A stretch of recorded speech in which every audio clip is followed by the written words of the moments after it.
وَقُلْ جَاءَ الْحَقُّ وَزَهَقَ الْبَاطِلُ إِنَّ الْبَاطِلَ كَانَ زَهُوقًا۔ محترم حضرات، سن ہجری کا جو مہینہ ابھی ہم پر اپنا سایہ کیا ہوا ہے، یہ ربیع الاول کا مہینہ ہے۔ شرعی اعتبار سے اگر ہم دیکھیں، شرعی نقطہ نظر سے، تو ربیع الاول کے مہینے کو شریعت میں کوئی خاص فضیلت نہیں دی گئی ہے۔ جیسے رمضان المبارک کے مہینے کو فضیلت حاصل ہے، حرمت والے مہینوں کو فضیلت حاصل ہے، ایسا ربیع الاول کے مہینے کو شرعی اعتبار سے کوئی فضیلت نہیں دی گئی۔ لیکن تاریخی اعتبار سے اگر ہم دیکھیں تو تاریخی اعتبار سے سب سے زیادہ اہمیت والا مہینہ ہمارے لیے ربیع الاول کا مہینہ ہو جاتا ہے۔ وہ اس وجہ سے کہ یہ مہینہ محمد الرسول اللہ صلی اللہ علیہ وسلم کی ولادت کا مہینہ ہے۔ یہ مہینہ محمد الرسول اللہ صلی اللہ علیہ وسلم کی نبوت کا مہینہ ہے کہ اس مہینے میں آپ صلی اللہ علیہ وسلم کو نبی بنایا گیا تھا۔ یہ مہینہ محمد الرسول اللہ صلی اللہ علیہ وسلم کی اس دنیا سے رخصتی کا، یعنی آپ کی وفات کا بھی مہینہ ہے۔ تو اس تاریخی اعتبار سے یہ مہینہ بہت اہمیت کا حامل ہے۔ لیکن غور کریں تو ایک بڑی اہم بات سمجھ میں آئے گی کہ اس مہینے میں آپ صلی اللہ علیہ وسلم کی پیدائش اور اسی مہینے میں آپ صلی اللہ علیہ وسلم کی وفات، اللہ نے دونوں چیزوں کو ایک ہی مہینے کے اندر جمع کر دیا۔ ایسا اس واسطے کہ نہ تو مسلمان اس مہینے کو خوشی کا مہینہ سمجھے، نہ غم کا مہینہ سمجھے۔ اگر بات ہے خوشی منانے کی کہ مہینہ خوشی کا مہینہ ہو،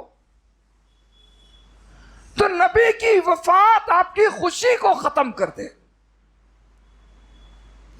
اگر بات ہے کہ مہینہ غم کا مہینہ ہے، تو نبی کے پیدائش کے تذکرے آپ کے غم کو خوشی میں تبدیل کر دے۔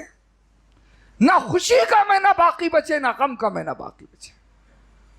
یہ اللہ تعالیٰ کی حکمت ہے، اور اللہ کی حکمت کو ہم لوگ نہیں سمجھ پاتے۔ اللہ بڑا حکیم و بڑا دانا ہے۔ آج ہم خطبہ جمعہ کے اندر نبی کریم صلی اللہ علیہ وسلم کے تعلق سے چند ایک نکات پر ہم بات کریں گے۔ نمبر ایک، اللہ کے نبی صلی اللہ علیہ وسلم کے مقام و مرتبے کو۔ نبی کریم صلی اللہ علیہ وسلم کے مقام و مرتبے کو سمجھنے کے لیے آپ صلی اللہ علیہ وسلم کی زندگی کے جس پہلو پر قدم رکھ دو، جس پہلو کو سمجھنے کی کوشش کر لو، ایسا لگتا ہے کہ ہر پہلو، ہر جز آپ کی زندگی کا اپنے اندر ایک موضوع رکھتا ہے۔ آپ کا خاندان دیکھو، آپ کا گھرانہ دیکھو، آپ کے جسم کی بناوٹ، آپ کا قد و قامت، آپ کا حسن و جمال دیکھو،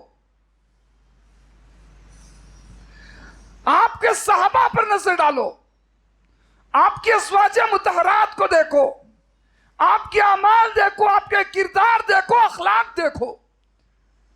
جس چیز پر نظر ڈالو گے، ہر جگہ محمد الرسول اللہ کائنات میں سب سے افضل نظر آئیں گے۔ نبی کو جو ساتھی دیے گئے، آدم سے لے کر عیسیٰ تک، کسی نبی کو اللہ نے اتنے بلند مقام والے ساتھی نہیں دیا، اتنے وفادار ساتھی نہیں عطا کیا جتنے وفادار ساتھی نبی کو صحابہ کی شکل میں اللہ تعالیٰ نے عطا کر دیے۔ کس کو ملے؟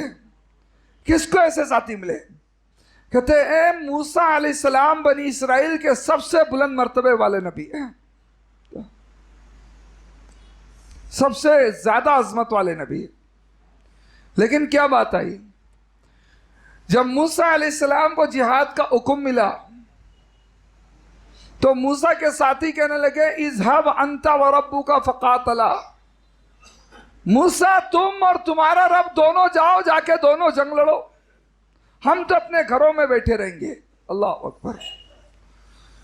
اور رب نے جب محمد الرسول اللہ کو ساتھی عطا کیے تھے، جب حکم ملا جہاد کا تو بچے بھی آ کر صف میں کھڑے ہوتے تھے.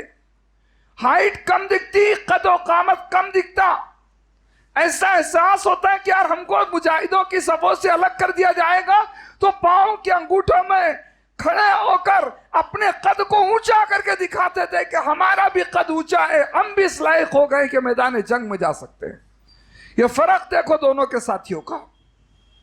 ایسے نہیں، ایسی مثالیں دیکھنا چاہے تو بے شمار مثالیں مل جائیں گی. اللہ نے کتاب دی محمد الرسول اللہ صلی اللہ علیہ وسلم کو. کیسی کتاب؟ دنیا میں دیگر انبیاء علیہ السلام کو جو کتابیں ملی، آج کوئی کتاب اپنی صحیح شکل میں موجود نہیں ہے. ہر کتاب بدل دی گئی، اس کی آیتوں کو تبدیل کر دیا گیا، ان کے احکامات کو بدل دیے گئے، ان میں جو عقیدے کی باتیں موجود تھیں ان کو بدل دیا گیا. کوئی بھی کتاب محفوظ نہیں. لیکن جب اللہ تعالیٰ نے محمد الرسول اللہ صلی اللہ علیہ وسلم کو کلام پاک دیا، کہا اِنَّا نَحْنُ نَزَّلْنَا الذِّكْرَ وَإِنَّا لَهُ لَحَافِظُونَ. ہم نے قرآن نازل کیا. یہ قرآن پہلی کتابوں کی طرح مٹنے والی کتاب نہیں، بدل جانے والی کتاب نہیں، تحریف کر دی جانے والی کتاب نہیں. اس کتاب کی اللہ نے فرمایا قیامت تک حفاظت فرمائیں گے. اللہ، آپ نبی کے مقام کو سمجھے. کیا کس پہلو پر نبی کے مقام کو سمجھنا چاہیں گے؟ آپ کو اخلاق دیکھے تو اللہ نے کہا اِنَّكَ لَعَلَىٰ خُلُقٍ عَظِيمٍ. کس کی اخلاق کی گواہی اللہ نے قرآن میں دی ہے؟ اخلاق کی فقط گواہی نہیں دی، بلکہ اخلاق کے اعلیٰ مرتبے میں ہونے کی خبر دی اللہ نے. نبی کی عبادات دیکھے، اللہ اکبر. بندے اتنی عبادت کا سوچ بھی نہیں کر سکتے جتنا نبی عبادت کرتے تھے. کہ کبھی کسی صحابی نے رات کی نماز میں نبی کے پیچھے ہاتھ باندھ کر کھڑا ہو گیا. صحابی کہتے ہیں میرے دل میں غلط خیال آنے لگا. کیا غلط خیال ہے؟ اتنا لمبا قیام، اتنا لمبا رکوع، اتنے لمبے سجدے، پھر اتنا لمبا قیام. خیال آتا بیچ سے چھوڑ کر چلے جاؤں. طاقت نہیں بستی تھی کہ پورا ساتھ دے دوں نماز میں نبی کا. وہ عبادت کرنے والے محمد رسول اللہ صلی اللہ علیہ وسلم ہے. اس لیے دیکھیں ایک حدیث کے اندر ہے، اللہ کے رسول صلی اللہ علیہ وسلم کہتے ہیں کہ 2 فرشتے میرے پاس آئے اور میرے قریب آنے کے بعد ایک نے دوسرے سے کہا کیا یہ وحی ہے؟ دوسرا کہا ہاں ہاں یہ وحی ہے. انہوں نے کہا چلو ان کو اپن وزن کر کے دیکھتے ہیں. کہا ترازو رکھے. انہوں نے ترازو کے ایک پلے میں مجھ کو بٹھا دیا، دوسرے پلے میں ایک آدمی کو رکھا، میں بھاری پڑ گیا. اس نے کہا زنہ بعشرۃ، ان کو 10 لوگوں سے تولو. کہا ترازو کے دوسرے پلے میں 10 لوگ رکھ دیے گئے، تب بھی میرا پلہ بھاری پڑ گیا.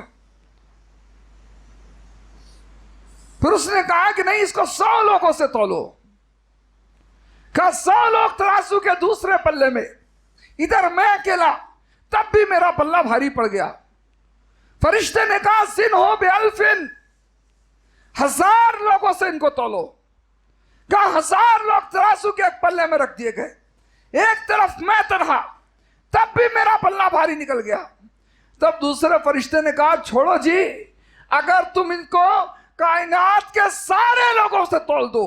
دوسری حدیث میں کہ اس کی پوری امت کو ترازو کے پلے میں رکھ دو، دوسرے پلے میں فقط محمد رسول اللہ کو، تب بھی محمد رسول اللہ کا پلہ بھاری پڑ جائے گا. یہ مقام اللہ تعالیٰ نے محمد رسول اللہ صلی اللہ علیہ وسلم کو عطا کیا تھا. یہ مقام عطا فرمایا. گزشتہ انبیاء علیہ السلام، نبیوں کی امت کی بات نہیں کر رہا ہوں، نبیوں کی، گزشتہ انبیاء علیہ السلام وہ چاہت ظاہر کرتے تھے کہ اللہ ہم کو محمد الرسول اللہ کا امتی بنا دیتا. وہ جانتے تھے رسول کے مقام کو، مرتبے کو. آگے بڑھے. دوسری چیز محبت رسول صلی اللہ علیہ وسلم، اللہ کے رسول سے محبت. یہ محبت ایسی ہے جو انسان کو کائنات میں سب سے زیادہ رسول سے محبت ہونی چاہیے. یہ محبت وقت، لمحات، حالات، جذبات کے ساتھ محدود نہیں ہے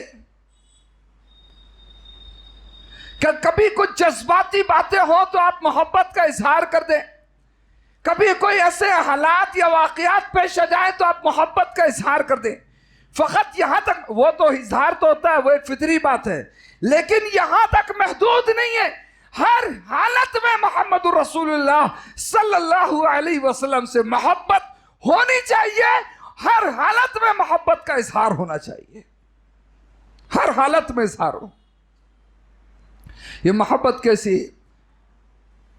اللہ کے رسول صلی اللہ علیہ وسلم کے خادم انس بن مالک رضی اللہ تعالیٰ عنہ کہتے ہیں، اللہ کے رسول صلی اللہ علیہ وسلم نے فرمایا، کوئی شخص اس وقت تک مومن نہیں ہو سکتا، کوئی شخص اس وقت تک مومن نہیں ہو سکتا، لا یؤمن احدکم، جب تک وہ اپنے والد سے زیادہ، اپنی اولاد سے زیادہ، والناس اجمعین، اور تمام لوگوں سے زیادہ مجھ سے محبت کرنے والا نہ بن جائے.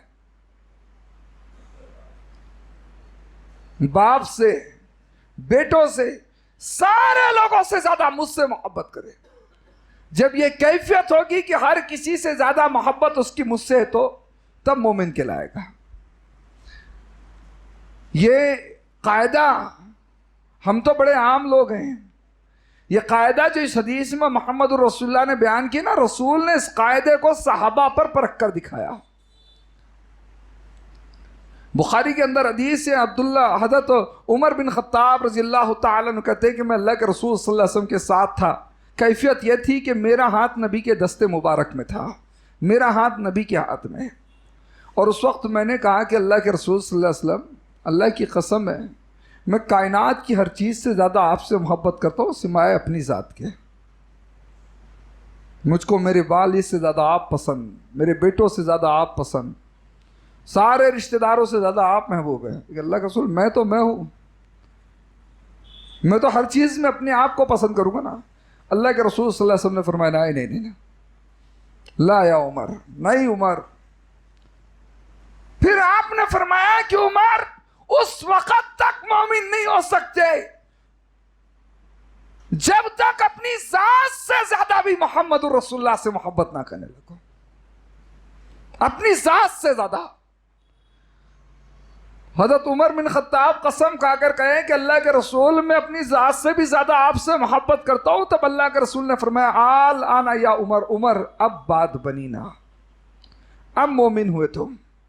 میں آپ نہیں، صحابہ کے ساتھ بھی رسول نے یہ ضابطہ اپنایا کہ صحابہ، تم صحابہ ہو، اس کے باوجود بھی تمہارے ایمان کے لیے لازم ہے کہ تم اپنی ذات سے بھی زیادہ محمد رسول اللہ صلی اللہ علیہ وسلم سے محبت.